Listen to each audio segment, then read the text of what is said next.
ආයුබෝවන් මිත්‍රවරුනි. අද අපි කතා කරන්නේ ලෝකයේ සිටියම පමණක් නොව මිනිස් චින්තනය වෙනස් කරන දැවැන්ත ආධ්‍යාත්මික පෙරලියක් ගැන.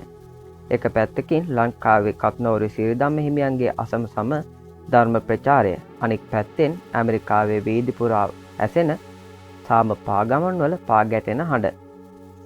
මේ සිදුවීම් දෙක අතර ඇති රහසිගත සම්බන්ධය ඔබ දන්නවාද?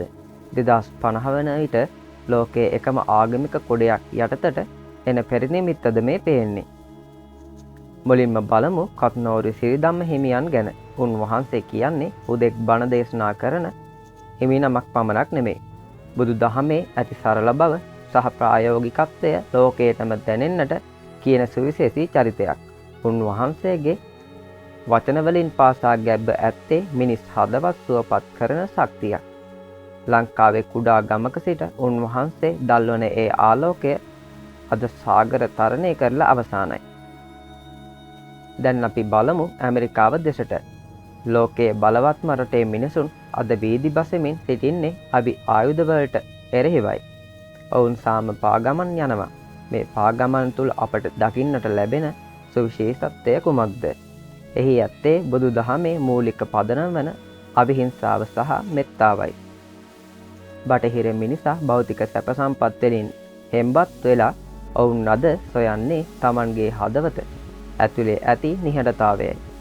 ඇමරිකාවේ සිදුවන මේ සාමකාමී නැගිටීම පසුපස ඇත්තේ බුදු දහම වැනි දර්ශනයක් කෙරෙහි ඇති දැඩි ආකර්ෂණයයි.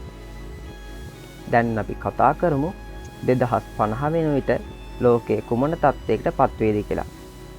දැන් අපි වැදගත් ප්‍රශ්නයකට මෙමු. 2050 වෙනකොට ලෝකයේ එකම ආගමක් වැළඳ ගනීවිද? මෙතෙන්දී අප තේරුම් ගත යුතු දෙයක් තියෙනවා. ඒ ආගම කියන පටු ලේබලේ නෙවෙයි.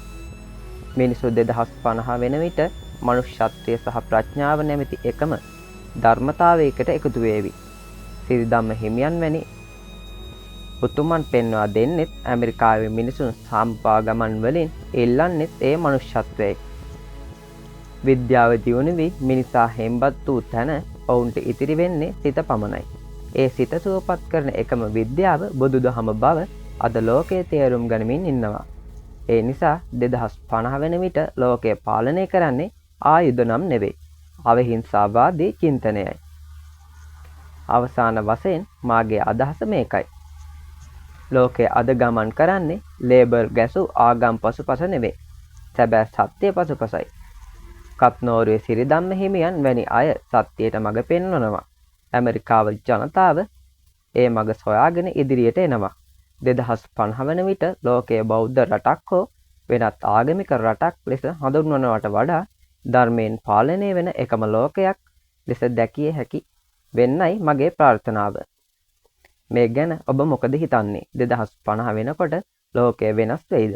පහලින් කමෙන්ට් කරන්න. මේ වගේ වටිනා වීඩියෝ බලන්න අපිව සබ්ස්ක්‍රයිබ් කරලා තියාගන්න. ඔබ සැමට තෙරුවන් සරණයි.